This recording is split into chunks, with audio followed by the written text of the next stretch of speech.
Perkenalkan, nama saya Christopher Diana Yuliawati, NPM 19170510206.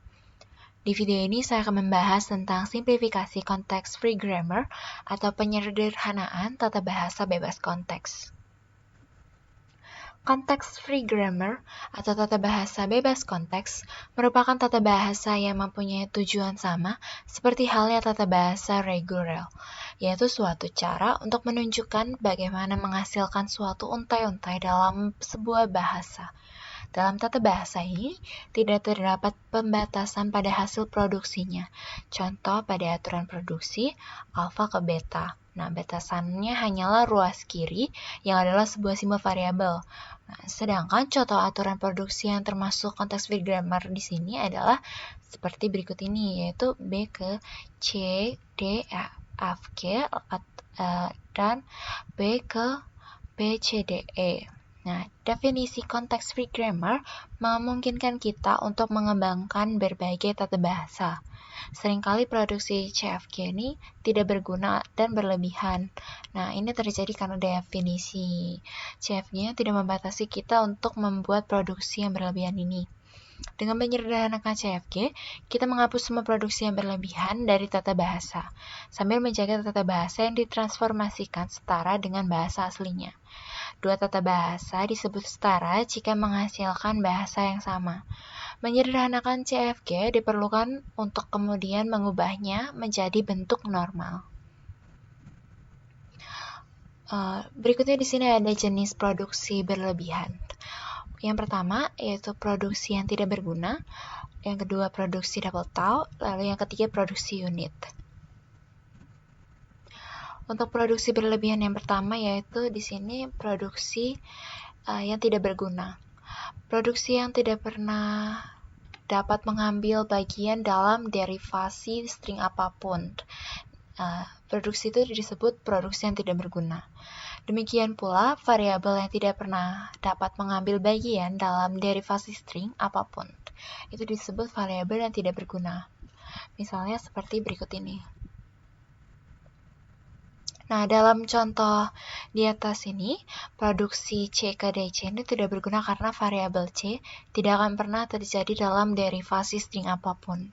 Produksi lain ditulis sedemikian rupa sehingga variabel C tidak pernah dapat dicapai dari variabel awal S. Lalu produksi B ke AB juga tidak berguna karena tidak ada kemungkinan untuk akan berakhir. Jika tidak pernah berakhir, maka dia tidak pernah bisa menghasilkan string. Oleh karena itu, produksi tersebut tidak pernah dapat mengambil bagian dalam derivasi apapun. Nah, selanjutnya ada prosedur menghapus produksi tidak berguna. Untuk menghapus produksi yang tidak berguna, pertama-tama kita menemukan semua variabel yang tidak akan pernah mengarah ke string terminal, seperti variabel B. Nah, kita kemudian menghapus semua produksi di mana variabel B terjadi. Jadi, tata bahasa yang dimodifikasi menjadi seperti berikut ini. Nah, kita kemudian mencoba mengidentifikasi semua variabel yang tidak pernah dapat dicapai dari variabel awal seperti variabel C. Kita kemudian menghapus semua variabel produksi di mana variabel C terjadi. Nah, tata bahasa di bawah ini sekarang bebas dari produksi yang tidak berguna, yaitu sebagai berikut ini.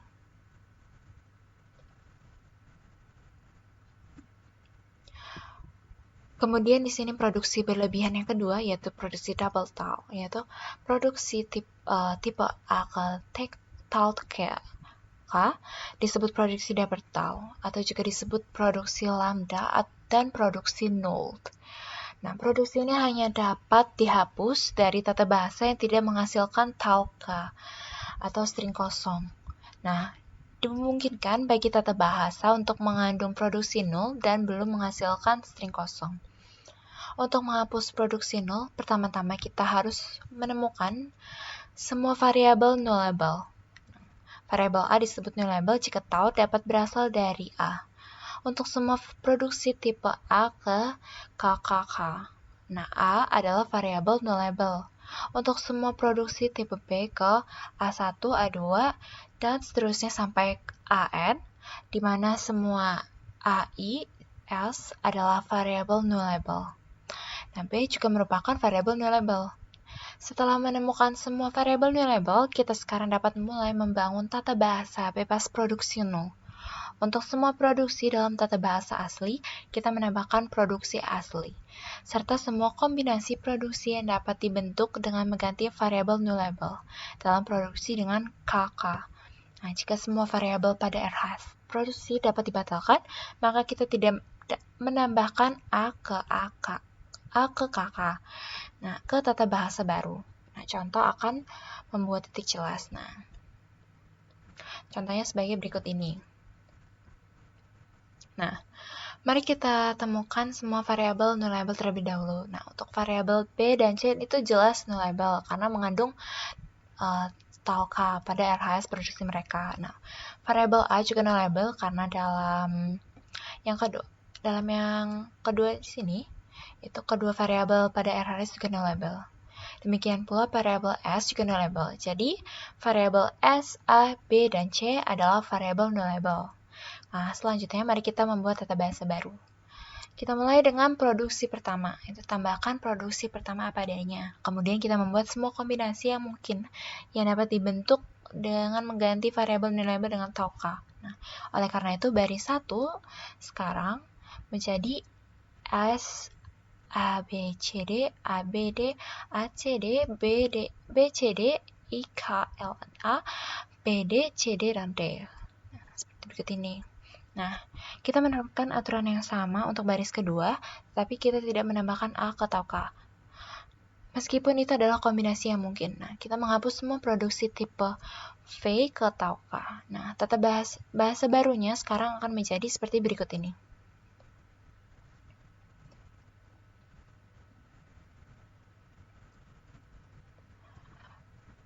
Lalu produksi berlebihan yang ketiga yaitu produksi unit. Produksi tipe A ke B yaitu disebut produksi unit.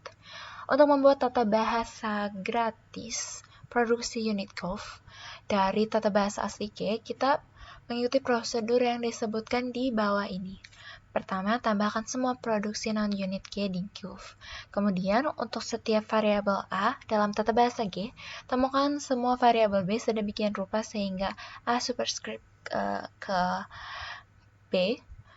Nah, sekarang untuk semua variabel seperti A dan B, tambahkan A ke X1, X1 bar X2 bar sampai seterusnya ke Xn, ke gov, di mana B ke X1, X2 sampai seterusnya ke Xn ada di gov.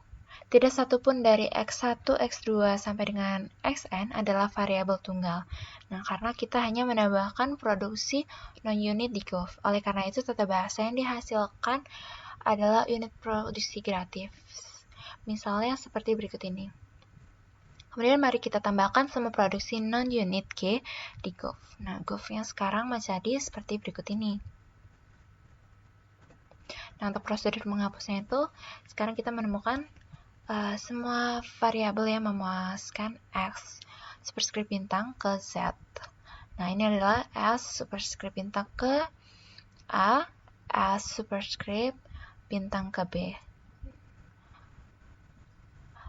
Dan seterusnya, dan B superscript bintang ke A, lalu untuk A superscript bintang ke B, nah kita mendapatkan A ke A. Nah, karena B-nya ke A ada di gov. Nah, gov-nya sekarang menjadi seperti berikut ini. Lalu selanjutnya di sini B superscript bintang A, kita menambahkan B ke B karena A-nya ke B ada di gov. Nah, tata bahasa barunya sekarang menjadi berikut ini.